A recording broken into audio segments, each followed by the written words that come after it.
Hi, this is Eric Bond, the founder of Beat the GMAT. I wanted to let you know that today's session is brought to you by ClearAdmit and Beat the GMAT.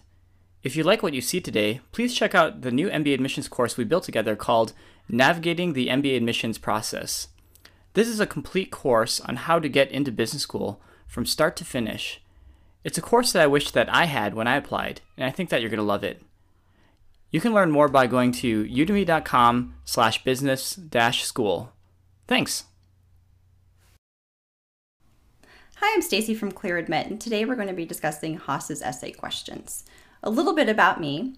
I am a senior admissions consultant for ClearAdmit, and prior to joining ClearAdmit, I was at McKinsey & Company, where I led their MBA in Advanced Professional Degree Recruiting.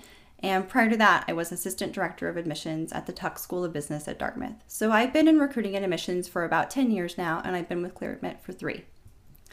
So let's talk about Haas. So Haas has an interesting thing in that they have 4 key principles that really matter to them. They're all over their website. It's the foundation of their MBA and their degree and program.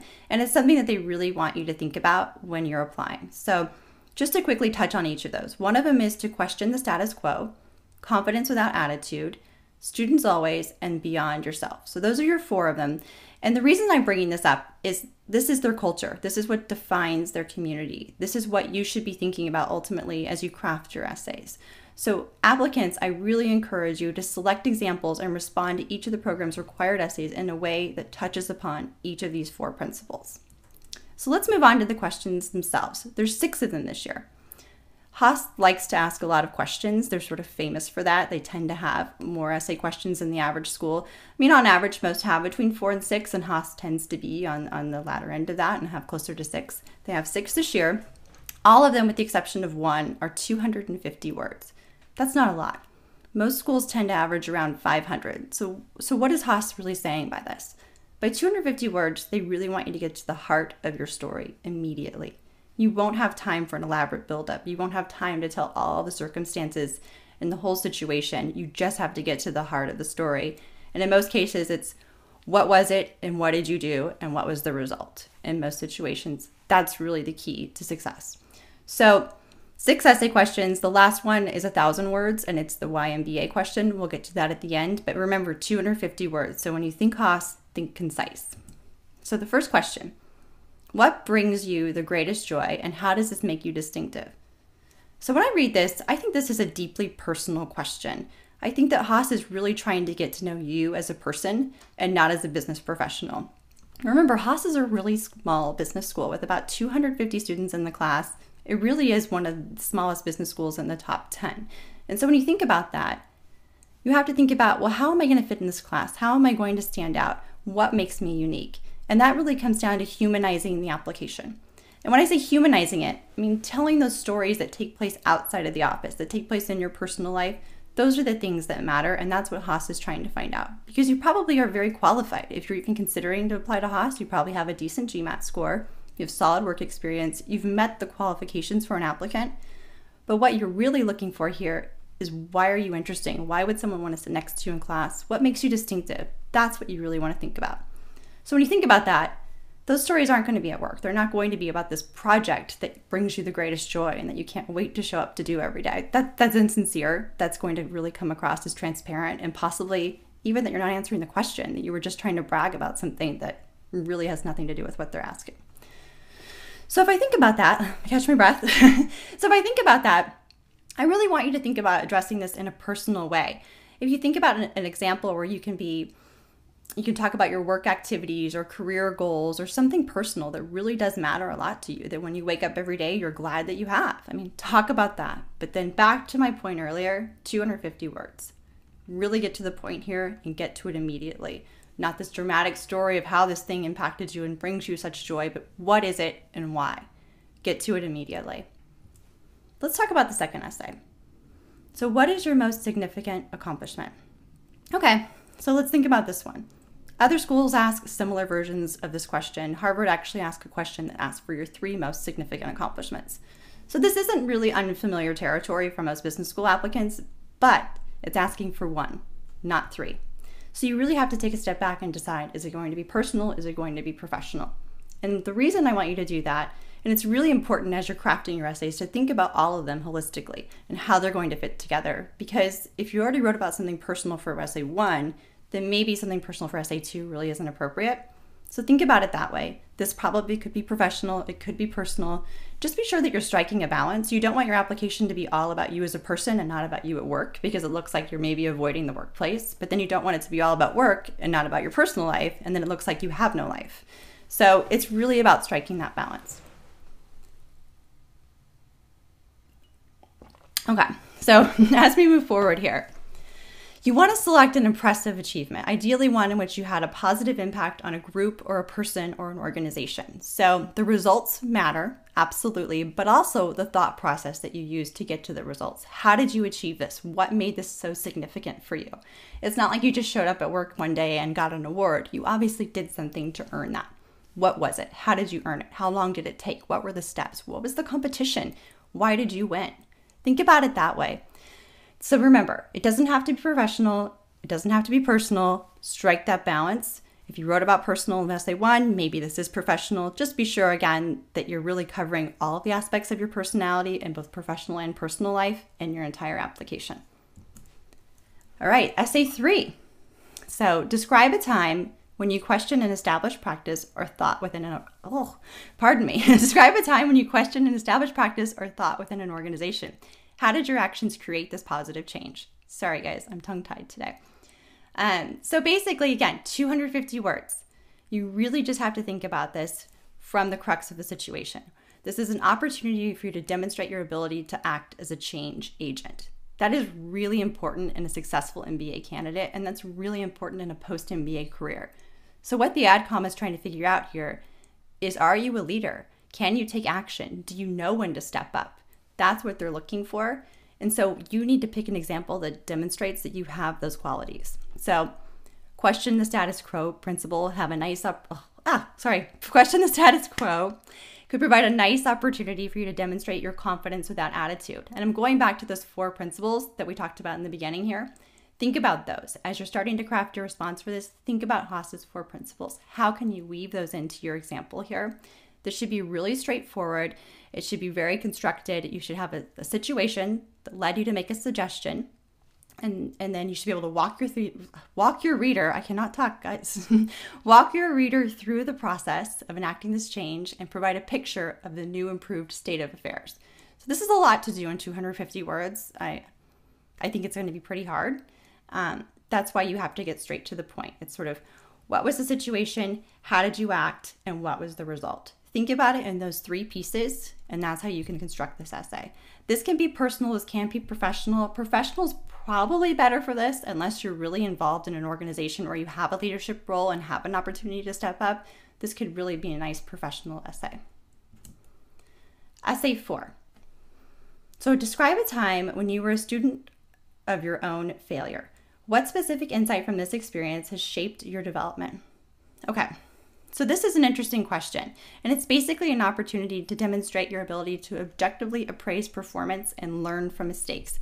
This is sort of a typical failure essay. It's asked by other schools, but it's phrased a little bit differently, right?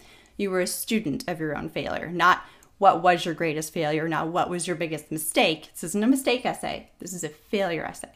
So you really want to think about truly, when did you fail and what did you learn? So the trick to failure essays and doing them well is not to pick something that's too recent. If you pick something that happened in the last 6 months or the last year, it's really hard to demonstrate that you've truly learned from that experience and that you've had an opportunity to apply what you've learned to what you're doing now. So I usually recommend pick something a little bit earlier on in your career, maybe 2 or 3 years ago. I'm not saying you don't make mistakes and that you don't fail in your current career, but it's, again, really hard to demonstrate the growth and the learning when it's only been a short period of time. In the beginning of your career, it's a lot easier to demonstrate that growth. So what you want to do is you want to aim to summarize the situation and the failure itself in general terms. So very few words. Don't spend forever on this elaborate buildup and, oh, we were supposed to do X and Y and Z and it didn't work out, and so we had to do A, and then that's too much information. Get to the heart of the problem.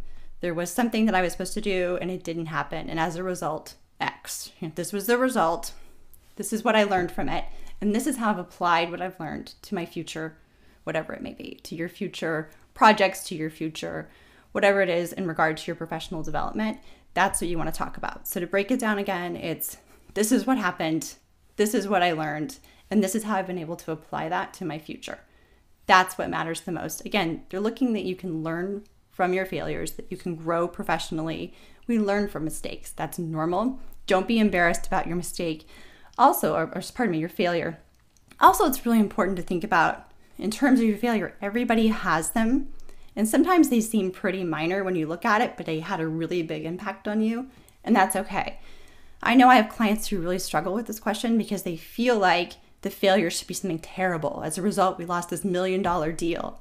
When really it was, I put the comma in the wrong place and we didn't get the client. Or as a result of my comma in the wrong place, something happened to our accounting. And while that wasn't the end of the world, it was really hard for them and a real learning experience. So it doesn't have to be this deep, huge loss or failure. It could be just something where you just had regret and you moved on and you learned.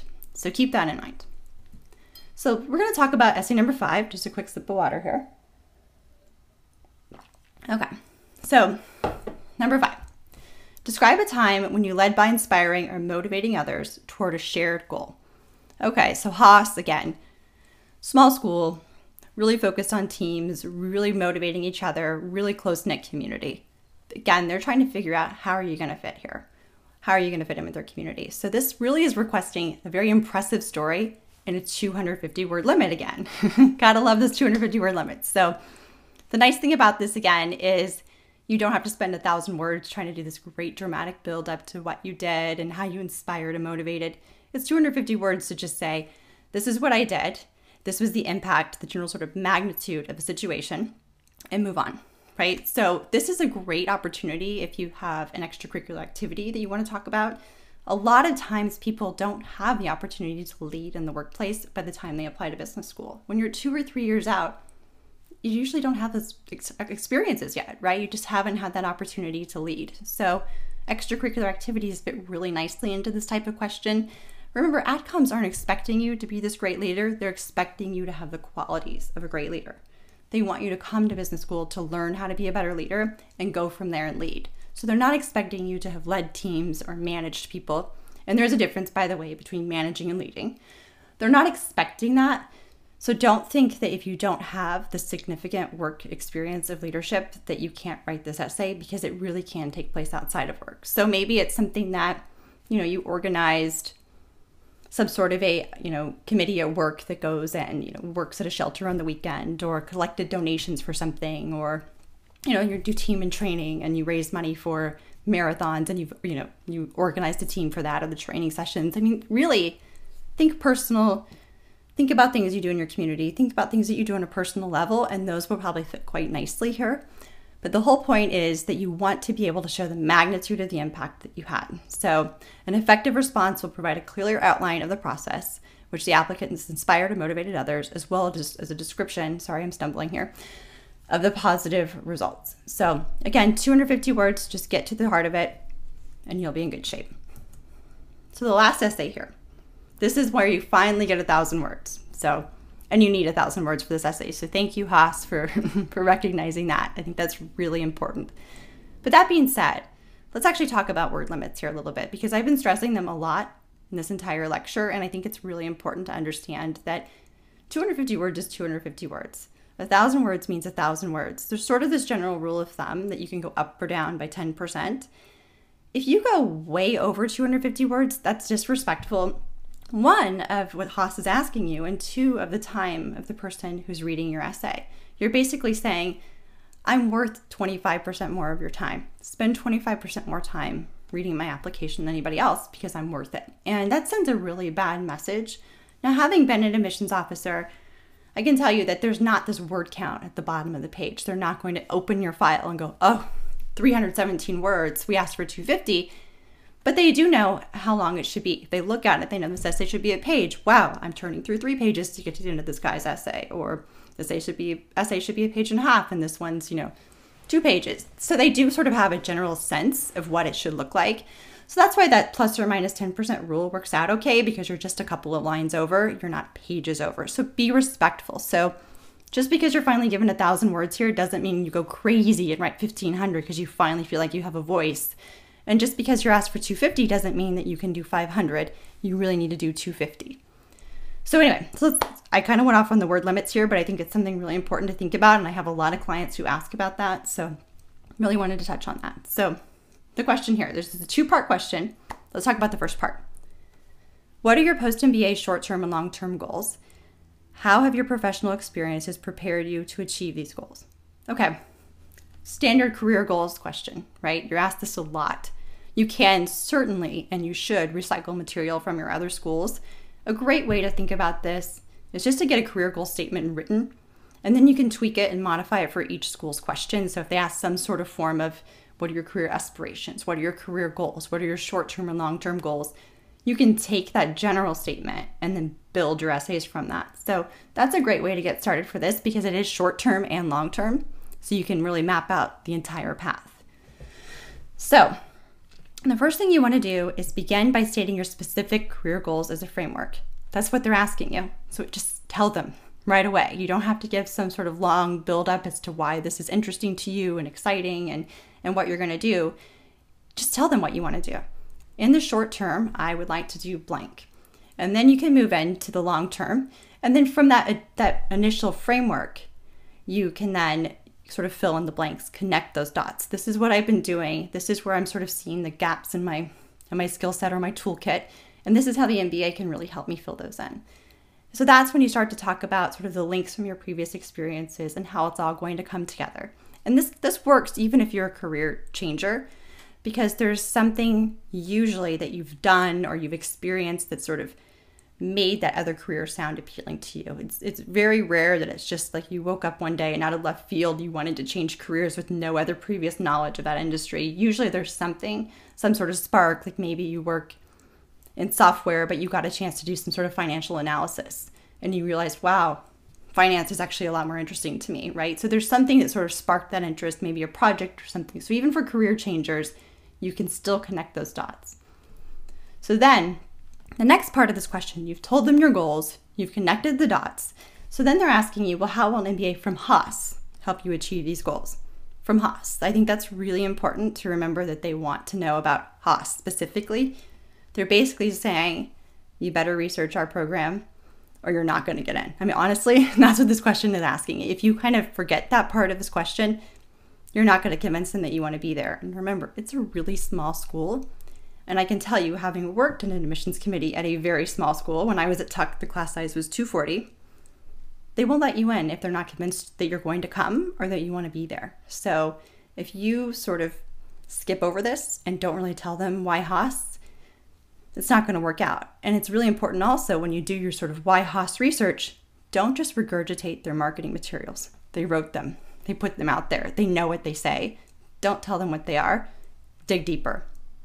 I strongly encourage you to visit the campus to learn more for this essay. If you can't do that, go to an information session. Those kind of start in the fall. Usually they're starting right now, I think, actually. So go to an information session. Do what you can to learn about the school. Reach out to people that run clubs that you'd want to join. Email the club leaders. Have conversations with them. Go to the campus. If you can't do a tour, sit at the coffee shop on campus and talk to current students. There's a lot of ways to meet people, to talk to people. Use your network. Business school is a lot about networking. You should already have a network. You might already know people who go there. Do whatever you can to learn more than just on the website, right? Read our school guide. Haas, we have a great school guide for Haas, which gives a lot of information about the school. But when you talk about this YMBA from Haas, how is it going to help you? Is it a professor? Is it a class? Is it a club? What is it about this school? And not just what are you going to get out of Haas? Yes, because you'll go there, you'll get a great education, you'll have a great experience, but what's Haas going to also get out of having you there? That's really important. It shouldn't be everything you're going to take from Haas. It should be a give and take. What are they going to get from you sitting in the classroom? So think about that as well. I think a lot of people miss that. They just talk about Haas will give me X, Y, and Z, but they don't really think about the fact that Haas is trying to create a unique class and they want you to be able to contribute as well. They want you to be somebody's X, Y, and Z, right? So think about that. So I think that's a pretty good summary of their essays. Remember, 250 words is not a lot. stick to it, plus or minus 10%. 1,000 words, same thing. So word limits are going to be really key here. Getting straight to the point, being concise, staying on message. That's going to be the most important thing to be successful in your Haas essays. I just want to tell you a little bit about ClearAdmit and some of our resources that can help you as you're going through this admissions and applications process. We do have one-on-one consulting services. You can certainly email us your resume, and we're happy to set up a time to give you a free assessment. We also have, as Eric mentioned, our Navigating the MBA Process video series. And this is great. It's sort of everything soup to nuts that you can think of to get you through the admissions process, from interviews, campus visits, to reaching out to other people and learning about the community, to writing your essays. I mean, again, it's sort of a soup to nuts, everything you can think of, all-inclusive series. I strongly encourage you to take a look at it. We also have our publications. As I mentioned, this is great. We have school guides, we have interview guides. It's a really great way. I've sort of called them before kind of the Cliff Notes to schools. I think they're a little bit more in depth than Cliff Notes, but it's just a great way, kind of right there in your hands resource. You're not spending a lot of time on the web trying to find this information. We found it for you. We've compared other schools. It's really great. So check that out. And then check out our admissions community. We have a really great blog. We also blog on Beat the GMAT. I'm actually on the forum there. So there's a lot of sort of resources out there that are even free to you that I suggest you check out. So thanks a lot for joining us today. If you liked today's Write Like an Expert session, please be sure to visit udemy.com/business-school and check out our course, Navigating the MBA Admissions Process. Take a look at the free preview at the top of this page. This is a complete MBA admissions course featuring former admissions officers just like the speaker you saw in today's session. Thanks for joining us, and we hope to see you again.